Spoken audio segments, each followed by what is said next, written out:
In the Gun, episode number 45. As March rolls along here, and we're getting ready for some madness across the country, but we've still got plenty of good football talk for you as well, too. Wesley Uhler with the best teammates in the business. We got the signal caller, Jed Drenning, and the Runaway beer truck down the sideline, Owen Schmitt. This episode of ITG, as always, brought to you by our friends at BetOnline. BetOnline remains your number one source for all your college basketball betting needs this March.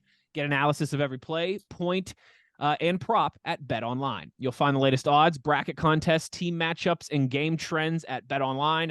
Updated odds for everything from live games, the conference championships, right on through to the Final Four and championship game. BetOnline is your college basketball headquarters, so head to the website today or use your mobile device to sign up and receive 50% off with your welcome bonus on your first deposit.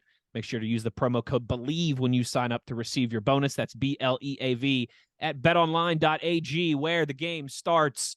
All right, I know it's bracket season, all right? So, Big O, I'll go to you first here. Who's cutting down the nets in, about 3 weeks' time? I picked Kansas. Their Jayhawks are going to do it again. It'd be back-to-back for them. They'd be the first team to go back-to-back since Florida did it, about 15 years ago-ish, 2007, 08, I think that was, or 08, 09. Yeah, the Billy Donovan teams that had, Joakim Noah and Al Horford, and I think they had another NBA player on that team, those great Gators teams that went back-to-back. Yeah, back when Tebow was in Gainesville. When they world we were just living correct, in. Correct. They won 2 national championships in 3 years in football and 2 in 2 years in hoops. I mean, that would have been a pretty good time to be a student there on campus, I imagine, if you were there for those 4 years. All right. Owen's staying in the Big 12 and going with Kansas. I'm staying in the Big 12. I've got Texas cutting down the nets. I just really like how this team's playing lately. I think they've got the guard play that you need to advance in March. I think they've got bigs that can create matchups. They're good in the margins, right? The areas where you don't beat yourself. They rebound well. They shoot well at the free throw line. They don't turn the ball over. And despite, having that tumultuous situation with Chris Beard and losing their head coach in the middle of the season, they're very well coached. I like the way Texas is playing right now. I like the way the bracket falls for them. As much as I don't like it, I mean, let's make no mistake about it. I am a horns down guy, but I think, when I'm putting my money on this thing, I've got the Longhorns cutting down the nets. So, Jed, what say you? Freshly minted Ole Miss coach Chris Beard. That's right, with no beard. They shaved the beard. With no beard, yeah. Well, that's a lot more analysis than I'm going to provide on the hardcourt side. What I'm going to say is this: I'm doing my bracket tonight. I'm leaning towards the number 1 overall seed, not just because I'm lazy, but I kind of feel like this. If they're going to be the team that I picked to knock West Virginia out, then I might as well have them as a team to kind of finish the job and win it all. But I'm probably leaning toward Bama. It's not a bad pick. Certainly not a bad pick. They're playing great basketball as well, too, right now. SEC champions, obviously. Interesting. It seems like we always pick teams that win their conference, right? Texas just won the Big 12 conference tournament. They're a popular pick. Alabama, who just won the SEC. Yeah. A lot of people are taking Duke, right? Duke's getting hot at the right time. They're playing their best basketball of the year. They just won the ACC tournament. Only 3 times in the last 15 years has a team that won its conference tournament also won the national championship game. So it's actually more rare than you think. Now, Kansas did it last year. Remarkable. It is remarkable, isn't it? Kansas did it last year. I Bleav Kentucky did it 10 years ago with the John Calipari and Anthony Davis team that won the national championship, and there was one more in there as well too. But it'll be interesting to see how it all plays out. You always got to love against the overall one. I mean, that doesn't happen all that often, does it? Again, I haven't studied. No, I feel like it's happened more. It's happened more lately, but yeah. I mean, it's 1 out of 68 teams. Your odds still aren't going to be great. Yeah. Sure. Always take Everybody loves March, though. I tell you, listen, whether you're a college basketball junkie or whether this is the only time of year that you tune in, I feel like it's an exciting time of the year for everybody. We'll keep. That's what we'll do. We'll keep kind of we'll kick around our brackets and see how we're doing here for the next couple weeks at the start of every episode. This is also our first. We didn't exist a year ago this time. That's right. For the week of St. Patrick's Day, so it's our first time with Big O. All right, leading up to St. Patrick's Day. So what kind of celebrations do we have planned for that, Owen? Oh, man, there's a big party going down in Charleston. We'll be down there. I'll be smoking some meat, cooking some fine food, and have a great live show prepared. I'll get you guys that info here on the next go, and we'll rock and roll. It's gonna be a good time. I'll tell you what, if you guys haven't had a chance to see the cuts that come off Owen's grill, Whew, it's right up there with the best of the Big 12 circuit. I mean, it it's right up certainly is. there. Oh, It by the certainly way, is. I've noticed in looking into my camera, I don't know why it's doing this. This is a green jacket that I have on, a green windbreaker. Okay. It's I look like I'm working for UPS. I mean, it You do almost look looks like to me you here look like you're brown working and for brown, UPS right? over there. I Kinda got my does look Tusken brown. Raider T-shirt and my green jacket, and I'm not delivering packages tonight. What can Brown do for you? We got it all Yeah. going on here on the show, I tell you. This episode of ITG also brought to you by Fortis. Roof performance and financial security guaranteed. Make sure you're visiting fortis.us.com for all of your commercial roofing needs. Gentlemen, some headlines here. It's that time of year. We don't necessarily have an A block topic, if you will. We don't have a meat of this episode. We're just going to kind of kick around some updates that are going on in the college football world nationally with the Mountaineers and with some former Mountaineers in the NFL. Obviously, in last week's episode, we kicked around the exciting news of Geno Smith signing his 3-year contract extension, keeping him in Seattle, keeping him highly paid. A nice payday for Geno, for the former quarterback. We know. Listen, quarterbacks, they tend to get those paydays, but a couple other Mountaineers are on the move here as free agency rolls around. In fact, two Mountaineers who played on the other side of the football. Kaiser White, of course, who was most recently with the Eagles, the NFC champions and Super Bowl runner-ups. Kaiser White is leaving the Eagles and has signed a 2-year, $11 million contract with the Arizona Cardinals, which you were pointing out before we went on air, Jed. This makes a lot of sense when you consider some coaching staff moves that have just transpired, defensive coordinator John Gannon going from Philadelphia to now being the head coach in Arizona. Yeah, and Nick Rallis is going to be the new DC by title in Arizona, but you got to figure Gannon's going to have his hands all over that thing, and Kaiser has a history of them, as we know, in Philadelphia. So it wasn't hard to connect those dots behind the scenes. And when you look to Miami, Wes, what's interesting to me with David Long, he's going to be playing for Vic Fangio. That's a guy who I talked to Kwiatkowski in the past about playing for Vic Fangio, and he loved him. So I think that Mountaineer mentality is going to fit right into what they're trying to do defensively in Miami. And it's just one more time we see that these guys are heading towards making a pretty decent living for the long term in the NFL, which is very difficult to do. Once you get on multiple contracts, you turn a corner, and the next thing you know, you're there 10 years, right? I mean, that's kind of how this works. And both of them have versatility. I mean, we always talked about David Long, who was such an incredibly versatile player for us when Gibby was here. I mean, he could fit through any gap. He could turn his body any which way and make plays. He could play in space. He could play in the box, but he was just such a versatile tool for us defensively. That versatility is serving him well in the NFL level. And of course, with Kaiser, I mean, he's the ultimate hybrid. I mean, he was a glorified strong safety at West Virginia, and now he's basically a heavy nickel linebacker in the NFL. So he has the kind of versatility to bring the skill set of an outside backer, but also the skill set to play in space that a safety or second level or third level player, I should say, might bring. So that versatility, Owen, I mean, that's going to serve you well. You know it better than anybody. I mean, you played all those special teams and transition units, right? So at that level, that matters. Yeah, you got to be athletic. I kind of got my first wake up call when I went to the Senior Bowl. I hadn't done a lot of traditional punt, and punt return stuff. Really, just because I didn't do it. I did punt return, but we did the spread punt. Mm-hmm. You know what I mean? And then in special teams, really, I learned kind of, hey, you got to work on this stuff. And then when I got to, obviously my career, that's kind of really what kept me in as long as anything, being at least somewhat of a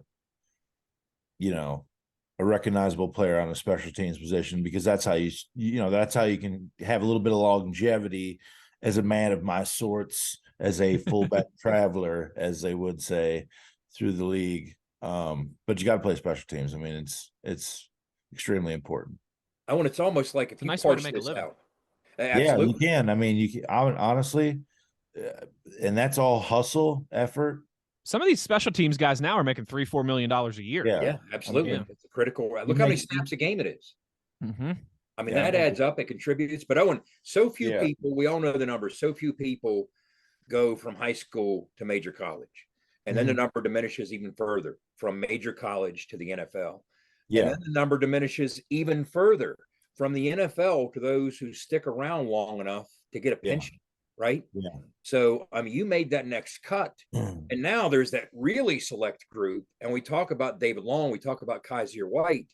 That's what they're heading towards Yeah, the 10 if they years. stay healthy. That's Yeah, right. 10 years is the number in the NFL, really, to max out all your benefits and everything. Not to mention by then, you've networked with, the entire league Yeah. basically. Yeah.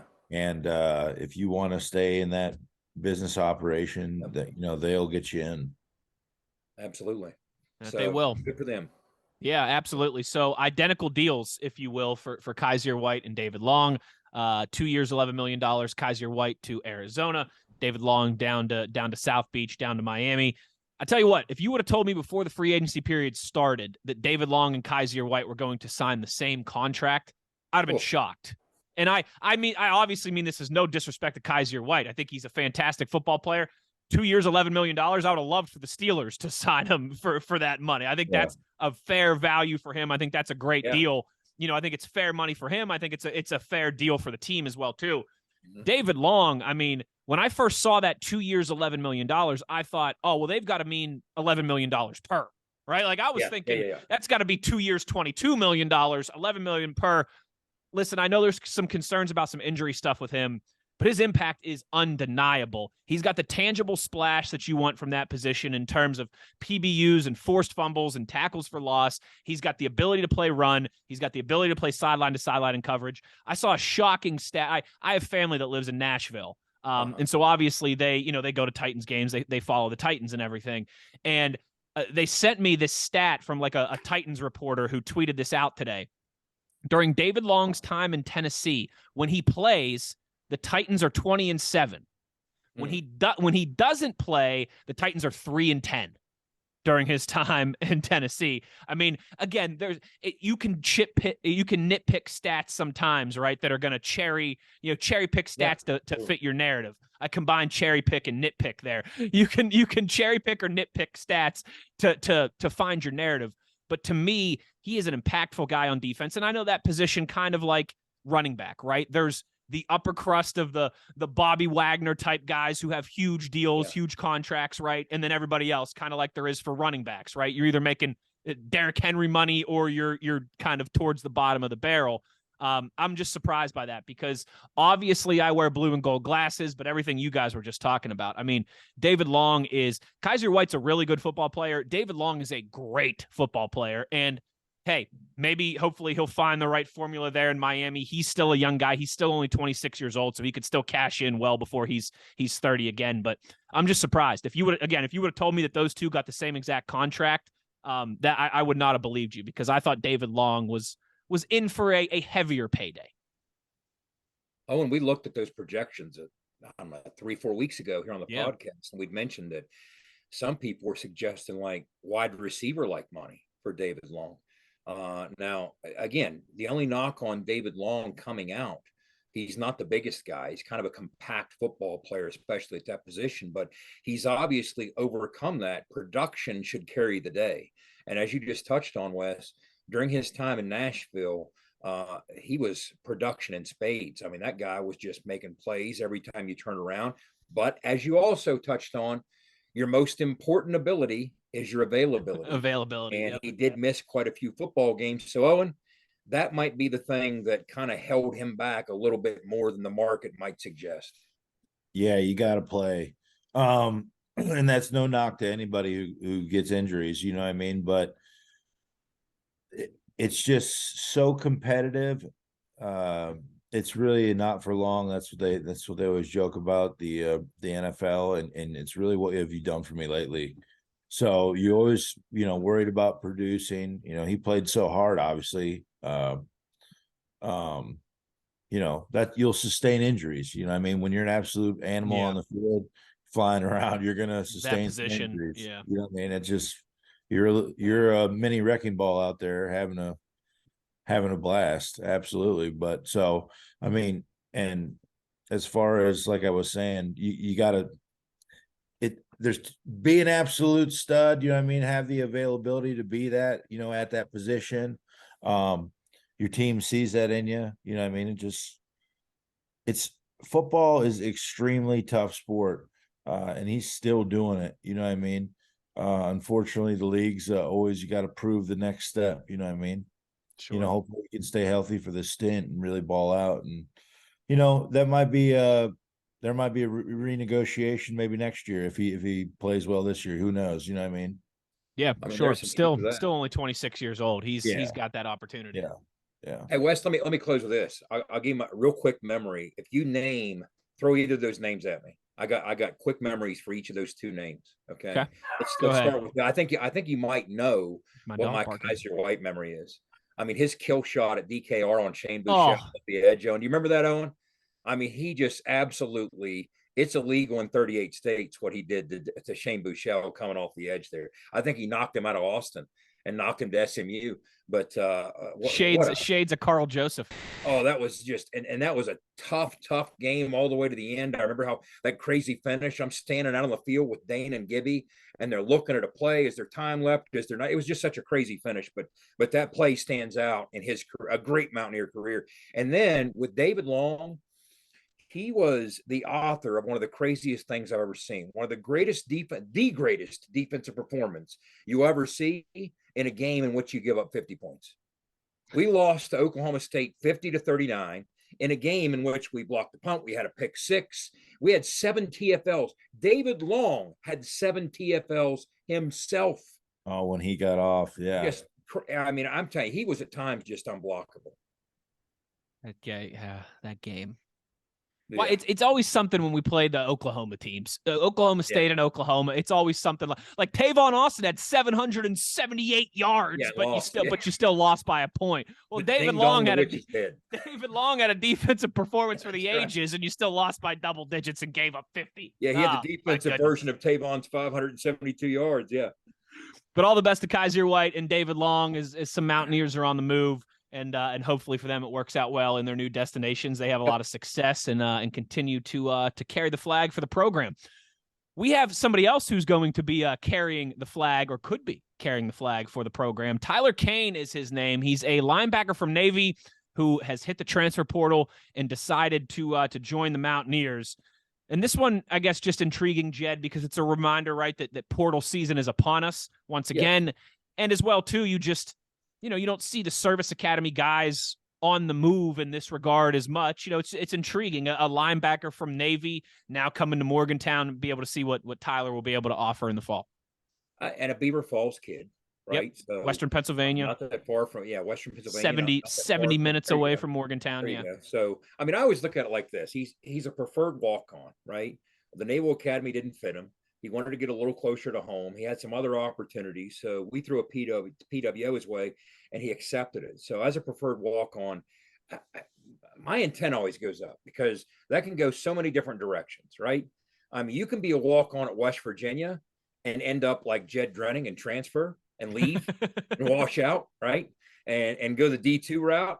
And or you can be a preferred walk-on like Owen Schmitt. There you go. I mean, so that you got to author whatever story is going to be yours. So here he comes as a PWO from Navy. We really don't know where that goes. Now, am I going to go so far as to say, hey, I remember the last time a Big 12 school got a linebacker transfer from Navy? They went to the national championship last year, was TCU. I'm not going to say that, right? I'm just saying it's interesting to me. First of all, like you said, Wes, it's a good reminder that portal season's never truly over. Even with the windows closed, the next window opens as far as players entering the portal once spring ball closes May 1st.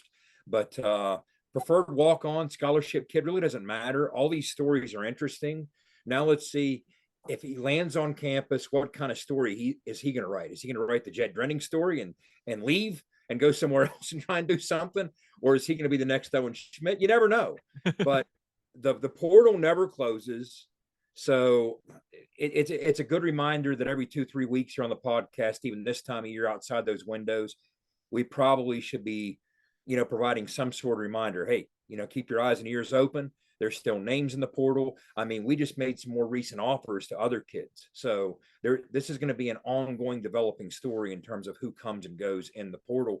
The next major story will come May 1st to May 15th, but we're going to be talking about it before and after. Certainly are. Hey, I tell you what, one thing I do know about Tyler Kane, the walk-on, is that he might end up like Jed and going somewhere else. A sideline reporter one day. He might end up like Big O and into the NFL and meet smoking, rock and rolling extraordinaire. What I do know for sure is he's going to host a WVU podcast one day, obviously. So you walk on a WVU, eventually you find yourself hosting a WVU podcast one day. So we know that that's in Tyler's future, whether it's 2 years or 20 years down the line. Right. But yeah, absolutely. Portal season, like you said, it really kind of never sleeps in this regard. But an intriguing addition for the Mountaineers here early on in the process as we get ready to open spring practice this week. Certainly something we'll continue to keep an eye on. This episode of ITG, episode 45, also brought to you in part by our friends at Toothman Ford. We all know cars cost less in Grafton, folks. Make sure you're checking out their inventory online. They've got a great spread on their website of all the different vehicles that they have available, all the information, all the details that you would want. You can check that out before you get yourself to Grafton. Make sure you're supporting Toothman Ford as they support all of our WVU athletes doing great stuff with NIL, and we're thankful for their support here on the podcast as well, too. Jed, the Big 12, we've discussed this a few times over the years as we kind of get to our final headline here. Conference realignment, right? There's been rumors over the last couple months. Could the Big 12 raid the Pac-12? What's going on with the Pac-12? Are they going to get a TV contract done? Could there be some, could there be other conferences looking to pick apart the Pac-12? Or are they going to break off and become a smaller conference that's maybe just one of these basketball-centric conferences, right? And a couple of the football schools leave. Well, these reports of the Big 12 maybe being in conversations on the verge of doing some deals with some of these Pac-12 schools. What do you got for us? Where are we at? What's the latest in all of this this conference realignment shuffle that is another kind of college topic that never seems to end or go away? Yeah, and it never will. Dennis Dodd at CBS Sports has done a pretty good job of chronicling the events here. He's done a pretty good job of tracking this and following this story as it continues to develop. But Brett Yormark was at the Big 12 basketball tournament in Kansas City recently. Of course, made some waves with some of the people he brought in. He hired Shaq. He did some other things courtside that hadn't been done at the tournament before. His vision for this conference, he said, look, we want to be at the intersection of culture and sports. So Dennis Dodd said, look, he wants to make it. Brett Yormark hopes to make this a hipper, younger, sexier Big 12, kind of a Las Vegas on the plains, right? you can see it turning that corner, right? So the question continues, as it has, it seems like forever now, about the four corner schools. When you're talking about the four Pac-12 members, Arizona, Arizona State, Colorado, and Utah, there have been almost weekly conversations, according to some reports, between the Big 12 and some of these programs, if not all of these programs. Colorado, even recently, their Board of Regents had a special session. So Big 12 power brokers were waiting to see what played out there. A lot of people feel that it might just take one of these four schools being dislodged, and that will be the domino in which a lot of other things would fall behind it. But it also becomes a question of who you believe. I've heard some other sources in the last couple of days saying that the Pac-12 is almost suggesting that the Big 12 is trying to, through media help, precipitate the Pac-12's demise. In other words, they recognize that the Pac-12 is pursuing a media deal, and they're trying to sabotage that because they don't want them getting that media deal, and therefore the remaining members would be easier to lasso out, if that makes any sense. So there's a lot of talk that the possibility still exists that you might have further cuts at ESPN, cuts at Fox from a personnel standpoint, from a talent standpoint. That doesn't sound exactly like a climate that's conducive to roping in another conference with a very lucrative deal when you're cutting all your talent, when you're cutting all your personnel. So maybe it was good timing, and Brett Yormark kind of read the room when he did in October, grabbing the deal that he grabbed, because some people have suggested, look, the Pac-12 might have had an opportunity to take that deal first, but here comes Yormark, sweeps in, and at 31.66 per school, all of a sudden that's looking better by the day, especially when you see the volatility of what the Pac-12 is dealing with. Now, Yormark has also talked about becoming the first nationwide conference. He wants to be the first conference in all 4 time zones. Well, it would stand to reason if that's going to happen, he's going to have to poach somebody from the West Coast. And again, those are the 4 schools that keep coming up, but this is a question of stability. I mean, first of all, there was a 3-pronged approach. We've talked about this here on the pod before. When Yormark took over, he said, look, I want to do 3 things. I want a media rights deal. I want to handle the Oklahoma-Texas exit situation. And then I want to aggressively expand. Well, check 1, check 2. Now he's on to trying to check 3. So what's that going to look like? Now, you might not stop at, right now we have 14 members. We're about to go back down to 12 once Oklahoma, Texas go. But you might not stop there. Do you go on to 16? I mean, who knows what that might look like, because that could even signal greater stability in a world and a climate where that's really what the Pac-12 is struggling to do, is find any element of stability in this competition between these 2 leagues. It very much feels like you have the 2 super conferences in the SEC and the Big Ten. So who's going to be the 3rd conference? And if in fact that's where we're heading with this, it is a battle between the Pac-12 and the Big 12, most would suggest. So that's kind of where we're at with it, but who knows where it lands. But it wouldn't surprise me if, there's forces in the Big 12 trying to make the doom of the Pac-12 sound even more impending than it might be. Who knows? Oh, absolutely. You're right. The messaging is a big part of all this, right? Kind of controlling the narrative, controlling the message, all that of what you're right. I mean, that kind of feels like the next forefront of all this. Yeah, the Big Ten's still going to try and expand. Like they might want to add Oregon and Washington at some point. I think, spoiler alert, with Kevin Warren out, they don't have a commissioner. So that's the other fly in the ointment here. You can mark this time and date it, right? It's March 14th at 8:00 at night as we record this.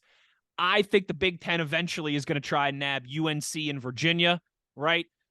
Because they've got the academic prowess, they've got the basketball, they've got the footprint in the Carolinas and the Virginias. Just feels like a right fit for the Big Ten. It wouldn't shock me if we look up in a few years, right? And maybe they've added on the West Coast and Oregon and Washington. They've added brands like North Carolina and Virginia as well too. The SEC, right? Let's get crazy here and say the SEC nabs Clemson, maybe FSU, maybe Notre Dame's involved in this as well too, right? If they decide to join a conference from a football perspective, money might get so big that they have to. Eventually, where I'm going with all this is I think there's going to be a scramble, and that's going to involve a lot of this messaging and a lot of this narrative of, okay, well, then what's the 3rd power conference? Not necessarily on par with the SEC and the Big Ten, right? But who's going to be that 3rd conference that emerges? And right now, as it sits, I think the Big 12 is in great position to be that. They seem to be proactively anticipating that, at least better than the ACC is. Now, I don't want to get like way far away here, right? Get way into the into the trees, but the ACC has the vested interest of ESPN. That's the wild card in all of this. ESPN has the ACC network. ESPN, if it gun to their heads, ESPN. They would want the Big 12 to fail and the ACC to be the conference that became the 3rd power because it's on the East Coast, and again because they're in bed with the ACC. They run the ACC network. That's kind of the fly in the ointment to me, because everything else right now points to eventually the ACC is going to get ransacked as well. Clemson's going to go to the SEC. Florida State's going to leave. Maybe Miami, UNC, Virginia, right? Whoever, Notre Dame as well too, who's ACC for the sports except for football. And then what happens? Is the ACC able to merge with the Pac-12? That to me though is where you should be excited right now if you're a team like WVU that's in the Big 12. I think is twofold. One, you're in as secure a spot as you can be from a financial standpoint. Which what I mean by that is without being in the Big Ten or the SEC, right now WVU is in the best place that it can We're be. looking at West is at least from a fine 30-31. Correct. For the next decade or so, right? You're for the rest of this decade, you're at least in the best place realistically that you can be financially. Yep. And I think you're in a conference that is on their toes with this more than the Pac-12 and the ACC are. Like I said, that ESPN wrinkle is a big one because the ESPN has a lot invested in the ACC and the ACC network, and we know how powerful they are in all these conversations. But as you mentioned it, Jed, you start to nab some of these teams from the Pac-12, all of a sudden a merger with the ACC and the Pac-12 doesn't seem as attractive if not only are USC and UCLA gone, but you're losing Utah and Colorado and the Arizona schools. And like I said, I have no problem maybe Oregon and Washington are gone. The Statue of Liberty of conferences. The Statue of Liberty of conferences. In other words, give me your hungry, give me your tired, give me your poor masses. Yeah, because then you could take the scraps from the ACC, what they would consider scraps. One conference's scraps might be another conference's gold. You telling me a West Virginia fan wouldn't be happy to welcome back Pitt, Virginia Tech, Syracuse, Louisville, on down the line, right? Jed, and Owen as well too. Ultimately, if this all goes, because that's where if this is a poker table or this is a roulette wheel, right, and I've got to put my chip down, I'm putting it on. Eventually, the ACC and the Big Ten raid the top of the ACC, right, and the ACC right, and then the programs like Pitt and Virginia Tech and Syracuse and Louisville, right, they end up in the Big 12. Because they don't know Mountaineer fans are sitting here saying, Big Ten, wait a minute. Oh, okay, go ahead and take in North Carolina and Duke. We don't care about that. Just don't take Virginia Tech and Pitt. That's who we want. Well, so they're right. They're not going to because they have Penn State. They're not taking Pitt because they have Penn State, and they would take Virginia, I think, before they would take Virginia Tech. Absolutely. Because they actually, unlike the ACC who pretends to care about academics, the Big Ten actually does care about academics. At least the pretense, Correct, at least the pretense. But that to me is encouraging right now. Like I said, the ESPN wrinkle is a big one because they're obviously a huge power player in expansion, in the playoff, in all of this. ESPN has way bigger of a voice than they should have. So much that I think it's a slam dunk they'd go after North Carolina, known for the cheating scandal. That's the irony, isn't it? Right. That North Carolina was one of the big voices in keeping us out of the ACC a decade ago because of our academics when they had one of the biggest academic cheating scandals in NCAA history. What's the over-under, Owen, on how many conversations like this we're going to have in the coming years? It's never going away. It's not. It can't. There's too many topics. But I tell you what, boys, if Pitt and Virginia Tech and all these schools who have been, enjoy the Big 12, nobody wanted you guys. They got to come tuck-tailed into the Big 12 after the ACC folds. Oh, man, I'll be like the scene in Ace. I'll be waiting for him like the scene in Ace Ventura, bending over, talking out of my backside. Yeah, we'll tell them, hey, your table's over there. Cincinnati's a battle-tested member. They sit up here. That's right. You don't get that table with Cincinnati. You don't have UCF. You don't have UCF respect just yet. All right, you got to go out there and earn it. Yeah, there you go. That's my dream scenario. Is we look up about a decade or so from now, and like I said, Clemson, Florida State, whoever off to the SEC, Notre Dame, UNC, whoever off to the Big Ten, maybe Oregon and Washington involved in there as well too, and then it becomes this kind of awesome coast-to-coast conference of schools that would, for the most part, have very passionate. They might not be in that kind of upper crust of, some of the Big Ten blue bloods and some of the SEC blue bloods, but they would have passionate fan bases, and it'd be a lot of fun. And we would certainly have some regional rivalries once again that it almost feels like and who knows with all these moving chairs, but it almost feels like at some point down the road, who knows what the timeline might look like. 5 years, 10 years, 20 years, 30, who knows? But there are going to be, after all the engulfing of other teams, like you said, the SEC is not done rating, the Big Ten's not done rating. So they're going to take more and they're going to grow. Well, then there's going to be a vacuum created for a third league, which I think would encompass the remainder of who else is interested in playing Power 5 big boy football, big boy sports. So then after that, you can talk about, all right, everybody else, that's a different group. That's a different conversation. I don't know what it's going to look like, but it almost feels like that's what you're heading towards with the expanded playoff.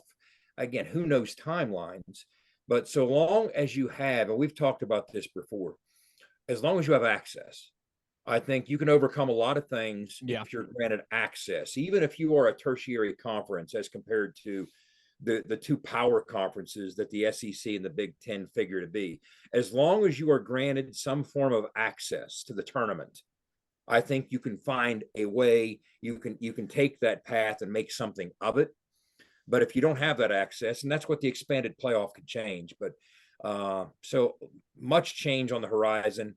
We're just going to have so many of these conversations that might never end. Well, what'll be good is, by the time this all transpires and the Big 12 is a coast to coast conference, we'll be rolling in the podcast money by then, and we'll just travel. We'll travel to all these games. Jed will be on the sidelines. Owen and I will be up in the stands. Owen and I will do a halftime reaction show live from I don't know, Tempe, Arizona. Wherever, yeah. We'll be having a good old time. But yeah, we'll put a pin in that for now, but that is certainly not the last that we've had that conversation. Wherever you're traveling, whether it's throughout West Virginia, coast to coast, you got to make sure you're stopping at GoMart, signing up for your GoMart rewards as you travel throughout West Virginia. GoMart is here to keep you going. Gentlemen, this was fun. Listen, it's different. Obviously, we enjoy the games. We like previewing and reacting to games, but this time of year too, when we get to kick around some more open-ended speculation conversations, this was fun as well too. I enjoyed this. Absolutely. Oh, absolutely. It's always good to shoot the shit with you guys. That's right. Big O, Charleston this weekend or next weekend? You gotta give us details. This weekend, and then the 24th is the Coach's Caravan. Oh, that's right. That's down where as well. Where in Charleston is that going to be? Do you know? Charleston Coliseum and Events Center. Yep, the newly renovated Coliseum and Events Center. Yes. There you go. Yes. So some chances to get at Big O if you're down there in Southern West Virginia. Everybody enjoy the weekend. St. Patrick's Day, March Madness. It's a fun weekend. It is, absolutely. Enjoy yourselves responsibly, both from an alcohol consumption standpoint and a gambling standpoint, or maybe both, depending on how far you dip your toes into the degenerate waters. Make sure you're checking out Bet Online for all your March Madness gambling needs. All good, gentlemen. I think we covered them all. And that the Pint Pub, that's where the barbecue and the band will be on the 18th. So if you're in Charleston and got a wild hair, come do your thing. How much meat are you cooking on? Oh man, there's a lot of meat. I think I got almost like 100 pounds of brisket. Wow. I'm telling you, if you're listening to this podcast and you're within 90 minutes of Charleston, maybe even 2.5 hours of Charleston, it might be worth it. I haven't even tasted the meat. I've just seen pictures of it. All right. But it's worth the trip. And by the way, you get to meet Owen. Yep. Yeah. Actually, come on down, have a good time. Kickoff. It'll be a good time. I mean, that stuff off the grill was something now. Can't wait. I expect to see some pictures. That's for sure. Well, this was fun. Thanks to for everybody for tuning in, to all of our sponsors again as well too. Bet Online, Fortis, Toothman, and GoMart for presenting this episode of ITG.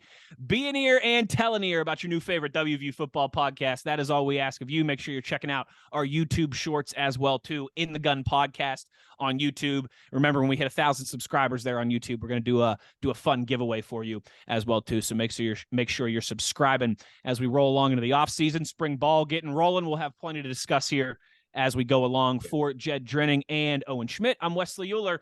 You've been in the Gun.